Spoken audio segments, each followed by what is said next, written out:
bonjour à tous et à toutes très chers réalisateurs, ici Tony de Road to Successful pour le développement d'une nouvelle petite thématique. Et aujourd'hui mon ami, si je me permets de t'importuner, c'est pour te parler de cette fameuse théorie des 10 000 heures. Car en effet, selon un certain auteur, il suffirait donc de 10 000 heures de pratique dans un domaine ou une discipline particulière pour en arriver à la maîtrise. Mais qu'en est-il vraiment très chers amis? N'est-ce qu'une fantasmagorie d'un auteur connu ou est-ce une théorie qui puisse se baser sur des données scientifiques? C'est ce que nous allons essayer de voir au travers de cette nouvelle petite vidéo. Et c'est pourquoi, très chers amis, je vous retrouve juste après la courte vidéo introductive pour qu'on puisse en parler plus en détail. In 5, 4, 3, 2,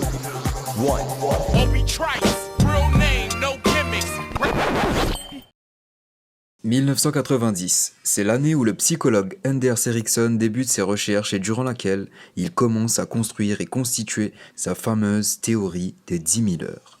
En effet, il parle d'une question simple qui ne cesse de le tourmenter. Le talent est-il inné ou est-il acquis?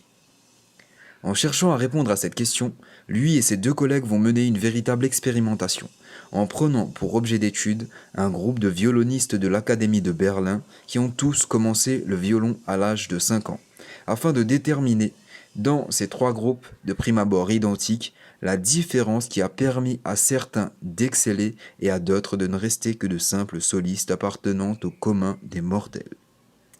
Ils poursuivent donc leur expérimentation. Sur quelques années, s'aperçoivent que trois groupes de niveau se distinguent. À la fin de cette étude, les scientifiques s'aperçoivent que la différence fondamentale entre ces trois groupes n'est autre que le temps de pratique.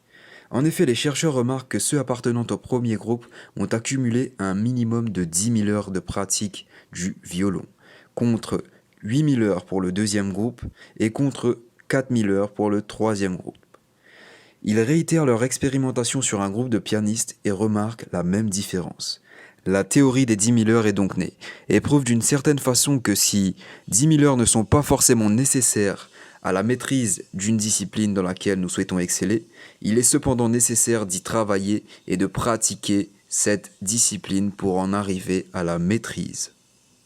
Ainsi, chers amis, bien que cette théorie ne puisse pas attester de façon scientifique qu'il nous faut 10 000 heures de pratique dans un domaine pour en arriver à la maîtrise, elle en reste néanmoins intéressante, dans le sens où elle nous prouve que ce n'est pas le talent qui fait la différence entre les individus, c'est le travail.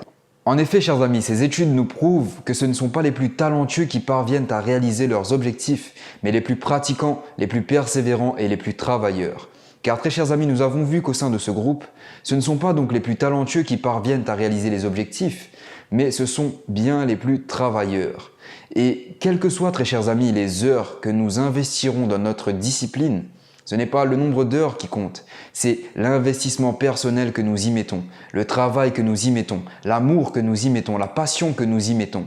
C'est tous ces éléments qui nous permettront de faire la différence et d'arriver à la réussite de nos objectifs. Cette théorie, très chers amis, nous donne enfin de l'espoir car elle prouve donc que, comme je l'ai dit précédemment, ce ne sont pas les plus talentueux qui réussissent, mais les plus travailleurs. Ainsi, toi aussi, derrière ton écran, très cher ami, tu peux parvenir à réaliser tes objectifs, tu peux parvenir à réaliser tes rêves. Il ne suffit, très cher ami, que de le vouloir, que d'y travailler, que d'y persévérer, et tu atteindras ta propre réussite.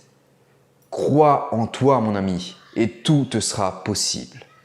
Ainsi, mon ami, s'achève là cette nouvelle petite vidéo. J'espère qu'elle t'aura plu, j'espère qu'elle t'en aura appris un peu plus sur cette fameuse théorie des 10 000 heures.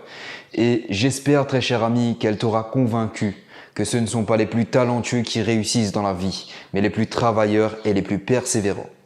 Ainsi, mon ami, je te dis à la semaine prochaine pour le développement d'une nouvelle petite thématique. C'était comme à l'habitude Tony de Road to Successful pour le développement d'une nouvelle petite thématique. Et je te dis à la semaine prochaine.